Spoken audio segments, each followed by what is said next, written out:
What's up, guys? Mason the Brock Henderson here, and this is the Blacklist Season 7, Episode 1, Lewis T. Steinhill. So I'm very excited to be getting back into the show because, let's face it, I love the Blacklist.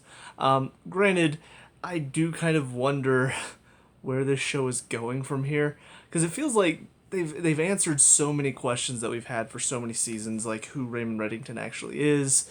Now we found out who this guy, who's not actually Raymond Reddington, is. We know who Elizabeth's father and her mother are. It feels like a lot of our questions have been answered, so I do wonder how many mysteries they're still hiding from us. And that's kind of a little bit of the excitement that I have left. Granted, there is a concern that maybe they are stretching it out maybe a little too long, but I don't know. I feel like the writing and the acting in the show is so good. I tend to be okay if they stretch it out a little bit longer than maybe it needs to be. I feel like, I think because the 10th season, I think just wrapped up recently. And I'm pretty sure I heard that that was going to be the last season. And if so, then 10 seasons is a great run for a show. So, yeah, I'm really excited to be getting into this and seeing what the season has in store. Kicking it off, though, so far so good. A lot of good mystery, a lot of good intrigue. A little bit of a plot twist, finding out that Raymond is not actually in Paris. He's in the States being captured by this guy who essentially is making it seem like he is in Paris still. A lot of really good setup for it as well, and again, showing how smart Reddington can be, finding out that he's not where they're saying he is, and this guy isn't who he says he is. All that stuff. Honestly, there's not a whole lot to talk about as far as like stuff that was really, really good or stuff that was really, really bad. It was all just sort of, it was all good.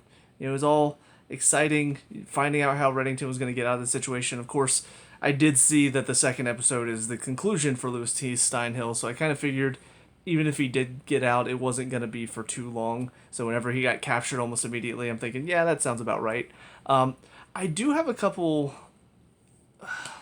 I am curious to find out more about this woman, because he says that that was Katerina. But there's a lot of things that make me think this isn't actually her. Maybe it's somebody posing as her in the same way he's posing as Raymond Reddington, because I feel like she wouldn't be calling him Raymond. If she knows, and unless she thinks that he actually is Raymond.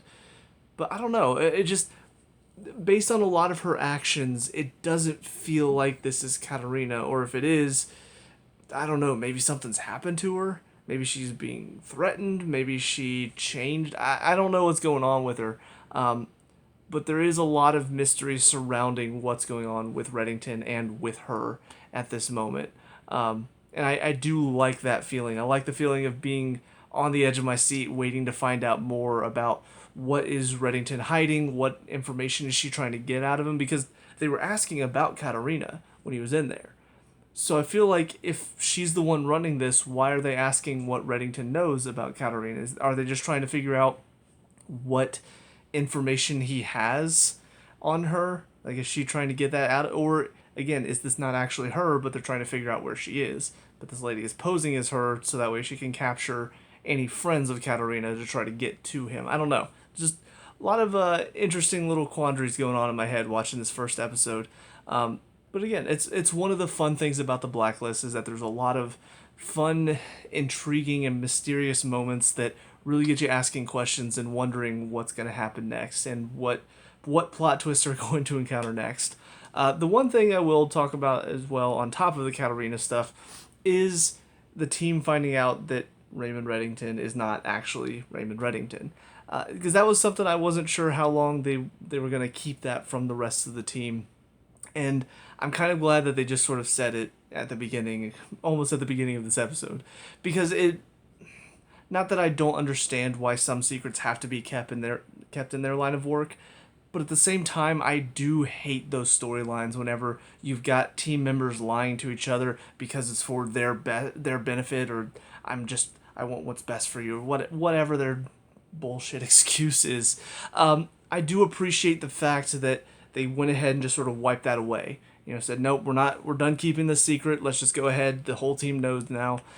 And I do like Elizabeth's reasoning, honestly. I feel like her little speech to Cooper at the end of this episode, talking about when he was my father, I hated him because I just felt like he abandoned his responsibility. But now that I know he's not my father, knowing that a man who just was friends with my mother did all of this for me, it is something that when you think about it in that context, yeah, he is kind of an amazing person to take all of that responsibility on for a girl that's not even his own daughter, but that he sees as almost like a goddaughter in a way.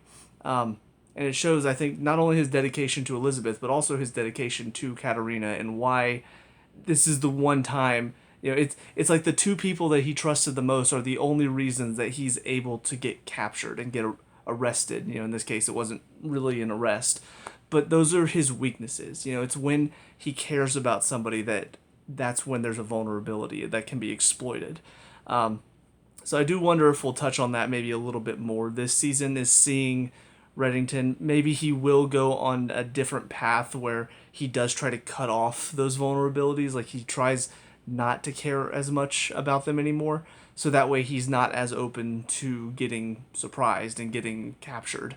That's just a thought that popped into my mind whenever she was talking about that with the team. That she's the one that turned him in.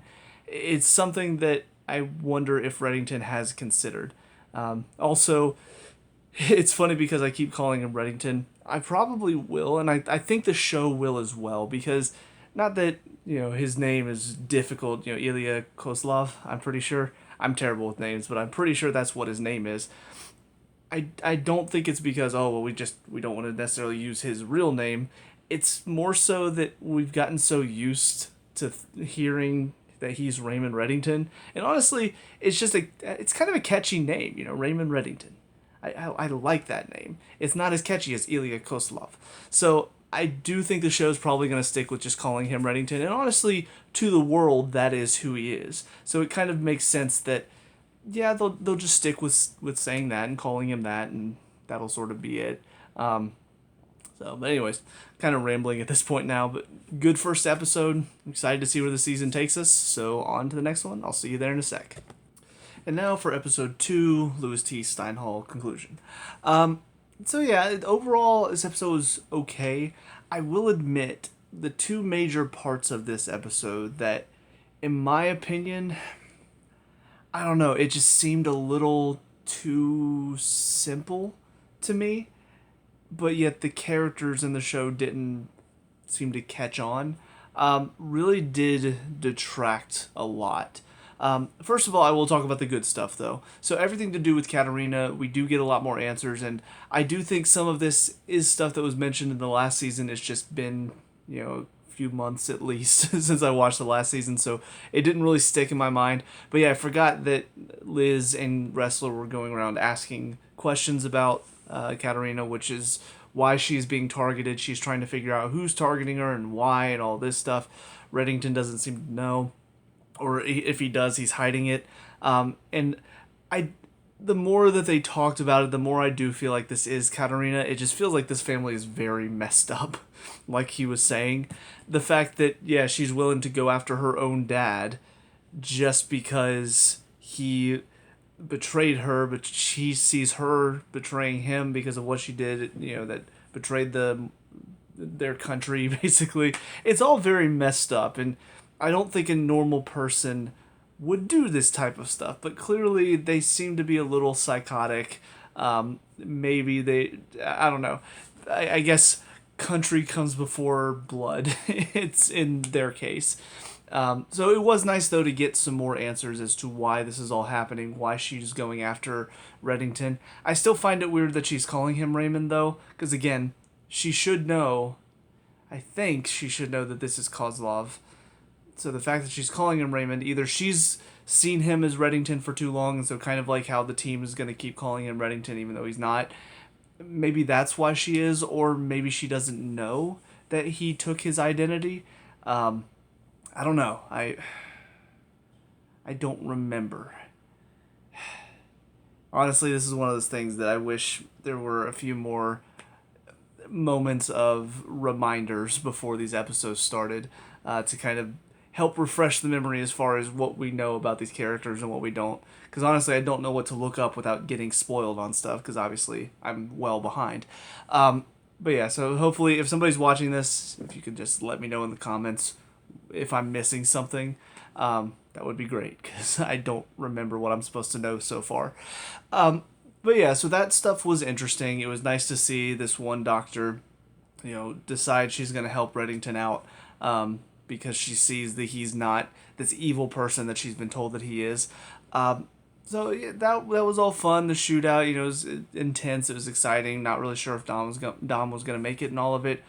Seeing Liz realize her mistake at the end, it is kind of an intense moment. When Reddington calls her out about all the stuff she did, and Wrestler as well. So yeah, I like all of that setup, and I feel like they're doing a good job of building up this season, showing that not just Katarina, but the people coming after her as well. All of this is going to be very dangerous for our team, and it's going to be a lot of stuff going on that you're not really going to be sure who to trust in all of it. But anyways, the two things, and unfortunately they are major things that in my opinion brought this episode down quite a bit. First of all, Reddington getting captured, or not getting captured, but escaping with the doctor. Now, this one I forgive a little bit more, because Reddington, first of all, he did talk about later on in the episode that Steinhill did manage to put him in a false sense of security with the first thing. He set it up in a sense where it was going to be a little bit easier to figure out, to allow Reddington to feel like he's in control, he's in charge. So the second time that he escapes, it's a little bit more easy to fall into the trap of complacency and not seeing all the little details and not looking for them. On top of that, he was very, very sick from the lack of blood, what that was doing to his body. So I can forgive Reddington not realizing that that was all a trap. The doctor was clearly in on it. I saw through it instantly, but again, because of Reddington's situation, I can understand why he didn't pick up on all of the stuff right away. What I cannot forgive is Liz and Wrestler letting Steinhill go. Because who did not realize that he didn't actually shoot himself? Like the whole episode, they're talking about he's a con man. He makes people see what they want to see. They even go to the store and the girl's got fake blood on her face. And all I can think is, please tell me they're just going to sit there, smirk at each other, and then go over and, handcuff him, please. At least show that they realize he didn't actually shoot himself. But they didn't do that. They cut away. They both kind of gave each other a look, and I'm thinking, they realized it, right? But no, next thing you know, the guys are carrying him down in the body bag, and I'm thinking, wait, you're just letting him go? You don't realize that he's not actually dead? Are you serious? Because they're both smart. Obviously they're not on the same level as Reddington. He's up here, but they're still at least, right here. They should be able to realize, hey, that's a con man. And he's clearly got access to all of this stuff, all of these different materials, all these different illusion things that he can put on to make it look like something seems like one thing when it's not. He's got all of this stuff. Honestly, you could have even shown them taking the body away without showing who the body was, and then they get to the morgue and they show who the body was, and it turns out it's another corpse that he had already prepared to make it look like it was him when it wasn't. And he got away some other way. But to have Liz and Wrestler not even check the body, which, to be fair, he probably had some sort of paralytic drug that made it seem like he was dead. I'm sure he thought of everything. I'm sure they didn't just not check his pulse at all. But still, for them to assume that he actually shot himself, even if it looked like he did, even if there's blood all around, even if it looked like there's a little bullet hole, even if he has no pulse, I'm still thinking, okay, just keep him in a room for a little while. Have his... And yes, obviously he had guys on the inside. He had people that were pretended to be morticians to come and take the body away. I get that. And that could be something where, hey, we'll take this guy in, but he might not actually be dead. If they had done that, and then the guys turned out to be working for him the whole time, that would be something that would have at least, okay, so it wasn't their fault. But that to have them just think he's dead and give away the body so easily so he can escape, for me, that's an unforgivable mistake. And it's something that I feel like the writing team could have made his escape more clever and made it a lot more illusionistic, than just, oh yeah, guys, you heard the gunshot, you go in, there's blood on the wall, there's blood on him, he's clearly dead. And then they just believe it. Like, that, for me, is too simple. It's too stupid of Liz and Wrestler to let him go. It pissed me off. Like, when they were carrying the body down the stairs, all I could think was, please tell me there's something more clever to this. And then at the end of the episode, you got a Rom coming in. Yeah, I talked to the mortician's office, and they didn't know what I was talking about. Somebody canceled the... I'm thinking, wait, none of this was a setup? Like, they actually believed he was dead the whole time? Are you kidding me? So yeah, that did piss me off a little bit. And again, it brought the episode down. Because I don't think anybody watching this show thought that he actually shot himself. The only people that did were the people in the show, the two idiots in the room. And again, it makes him look stupid. Because if they didn't know anything about him, if they didn't know he was a con man, if they didn't know he was great with all these illusions, if they didn't know how much prep and setup and stuff he did, if they didn't know any of that about him and they assumed he shot himself, okay. You just didn't know. You didn't know what he did. You didn't know how good he was at this stuff. That's fine. I can forgive that. You knew. You knew everything about him. You knew how good he was at all of this stuff. And not once did the thought enter your head, maybe he's not actually dead. Like, come on. So yeah, the more I talk about it and the more I think about it, I think the more frustrated I'm getting. So it's a pretty big error, and one that I feel like the writers, again, they could have written it in another way. They could have had him come up with another illusion that works a bit better than just, yeah, we'll just give him to the mortician's office. That seems too easy. It seems way too simple for him to get out of that situation, and it makes your main characters look dumb as hell. So, was not a fan of that choice. And that's, again, it's the biggest, partially because also it's how the, whoops, almost knocked something off there, but partially because that's how the episode ended is, I think, another reason why it's sticking so clearly and so frustratingly in my mind. So, yeah. I've said my piece on that. I don't know if anybody else felt that way, but I definitely, as soon as I realized what they did, it really pissed me off. As far as Katarina's concerned, seeing that she's going to be staying right across the hall from Liz, I don't know what to expect for that. Obviously, I don't think she plans to hurt Liz or Agnes, because the reason she was willing to go after Dom was because she sees what he did to her as betrayal. Obviously, Liz... Ooh, excuse me. Obviously, Liz didn't really know what she was doing in asking all of these questions. She didn't realize... It's not like she turned all of these assassins onto Katarina by asking these questions. Like, she didn't do it purposefully. So maybe Katarina is a little frustrated with Liz. Like, she might be upset with what she did, but I don't think she's willing to hurt Liz. At least I hope not. But we'll see how all of that goes. I don't know. Maybe we'll see a lot of conversations between Liz and Katarina throughout the season, and she won't even realize who she's talking to, and when she finds out later who this woman was, maybe she'll think back on some of the conversations and realize there was a deeper meaning to what she was saying. But it does make for a good setup throughout the season, just to see how this relationship develops and how, I guess, what Katarina is using this. Maybe she's honestly doing this because she wants to make sure nobody goes after Liz and Agnes to try to get to her. So she's set up in a position where she can watch them and make sure nobody comes after them. So that's just kind of the initial thought that I have, but I don't know. We'll see what happens next, but that's about it for this episode. On to episode 3. I'll see you there in a sec. And now, episode 3, Les Fleurs de Mort. I don't know why I felt the need to say it like that. Just don't ask questions. But this one was...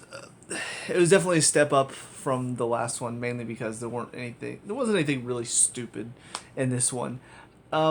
However, I will say it does feel like Katarina is being very bold in her actions right now, because it feels like she's putting herself in this situation where it's going to be pretty easy for Reddington and Liz to kind of figure out what's going on. Because Reddington, I'm sure he's already going to suspect, like, well, how did she know I was coming for him? How did she know where he was? He's going to have a sense of, okay, well, apparently this happened pretty soon, right after I talked to Liz about it. I think he's going to start to make that connection pretty early. Liz, I feel like, is already a little suspicious of her. I feel like she's kind of wondering why this woman is kind of inserted herself into their lives, and the whole Key situation as well. She's being very sloppy, I feel. And this is a woman who has evaded anybody's notice. She's not been, people have thought she's dead for so long, which means she's had to basically stay out of the public eye.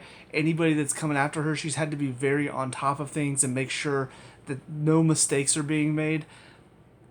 So because of that, I would think that she would be very careful in a lot of her actions. And a lot of the stuff that she's doing feels kind of obvious and very see-through. So, I don't know. I don't know if maybe the writing is just kind of going downhill a little bit right now, but it feels like Katarina is not. They've built her up to be this ghost, this specter. She's unseeable. She's so clever. I'm seeing a lot of this stuff and thinking, I feel like most of the team, Reddington included, are going to be able to see through her pretty easily if she keeps doing stuff like this. If she had been a little bit more, I don't know, like nonchalant, just kind of, oh, hey, how you doing? Starting off small, then kind of working up. Maybe she says something that gets Liz interested in talking to her, and so then Liz comes to her. But the fact that she is the one kind of, oh, hey, let me help you with that. She's kind of forcing her way in. She gives Agnes these books. It just seems a little too much. And I know she's got this whole cover story of, oh, well, I was estranged from my daughter, so I guess Liz could look at that and say, whoa, well, that's why she's being this way, is because she's hurting from being estranged from her daughter. She wants to be able to talk to her, so that's why she's kind of inserting herself. Maybe that's the excuse they're going to use as to why Liz isn't going to be able to see through this really quickly. But especially with everything with Reddington, it feels like a lot of her moves are not the most clever. They seem pretty simple and easy to spot what she's trying to do and how she's doing it. So, I don't know. Hopefully it'll be a little bit more clever as the season goes along, because, I mean, honestly, the writing in the show has typically been very clever. The way that they set up certain plot twists, the way that they move pieces around, the characters most of the time do not act like idiots. It's just somebody else is smarter, and that's kind of what pushes the plot along. So, so far this season, it feels more so that people are not thinking very intelligently, and that's what's causing the bad guys to be able to forward their plans. And I don't like that. It feels like CW DC show writing, and I hate those shows because of how many times that the good guys do something stupid, and that allows the bad guy to win because, oh, well, all you had to do was this, but then you did something stupid and caused the bad guys to win the day and stretch the season out longer. So, but moving on from that, the stuff with Aram in this episode was really, really good. And Aram has always been a character that I've enjoyed, at least as far as I can remember. Obviously, there have been some moments that have felt a little bit more filler. Him and Samar, it was sweet, but it was also definitely more off to the side. But how that story ended was very emotional.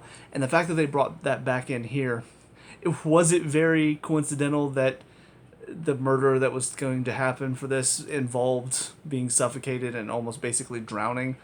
Yeah, that's very coincidental that they decided to choose that method for this woman that Aram was kind of starting to maybe develop some feelings for. And so, a little coincidental, but it led to some great moments with Aram. The moment when he saves her was badass. I love that scene.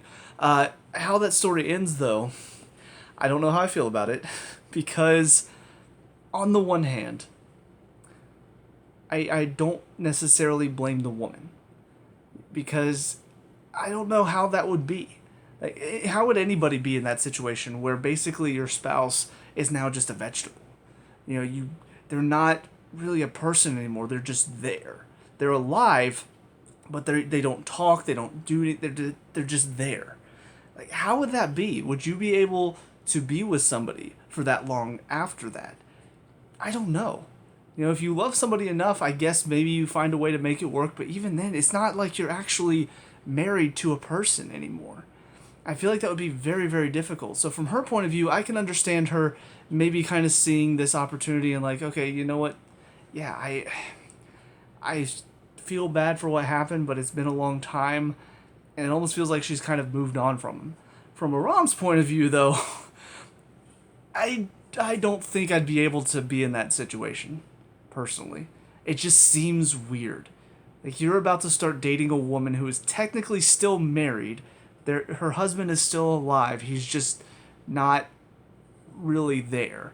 You know, mentally he's not there, but physically he's still. That's a very weird situation that I don't think. Personally, I would not get involved in that. You know, I would feel very wrong about it. I feel like Ram, I don't know. I know he's still hurting, and I know this is his chance to kind of feel again after everything that happened with Samar, so I get that. You know, I get him, and I do like the conversation that Cooper has with him about the whole, you know, it's easier to feel, or it's harder to feel pain. How did he say it? He said, it's hard to feel pain, it's harder to not feel anything at all, I think is how he worded it, which is very true. You know, because yes, feeling pain, it sucks, it hurts, nobody likes to feel it. But not feeling anything, not caring, not loving, all of, like, the good emotions, the good feelings, they don't mean as much if there aren't bad feelings to counteract them. You know, if you don't ever feel sad, if you're happy all the time, then you don't really know what it's like to be happy, because you've only felt happiness. You don't know what it's like to not be happy. So I really appreciated that line, and I do think Aram, you know, it's good to see that he's trying to get over what happened with Samar, but still, this to me just seems, I don't know. I don't know. This seems a little, not necessarily wrong, but just weird. And again, I would not want to be a part of that. But outside of that, stuff with Reddington, just fairly straightforward. You know, he's trying to figure out about what's going on with Katerina. He's talking to this one guy, blackmails him, blah, blah, blah. I don't really know what's going on with the Francesca, I think is her name. I think he calls her Frankie for short at one point. I don't really know what's going on with her. Like, she's talking about anniversary dinner, and then she's sitting at home alone. So is she not married, or did something happen and they broke up that night, or they got divorced, or was she just lying to him about the anniversary dinner because she wanted to get away from him? I don't know. I guess we'll find out more about her as the season goes on, because apparently she's seeming like she's going to be a somewhat important character this season. So, but yeah, I think that's about it for this episode. So that's all for me. Let me know what you guys think down in the comment section below. What were your thoughts over these 3 episodes? Let me know. We can talk about and discuss all that good stuff. Leave a like and subscribe, future Blacklist reviews, and I'll see you guys in the next one. Peace out.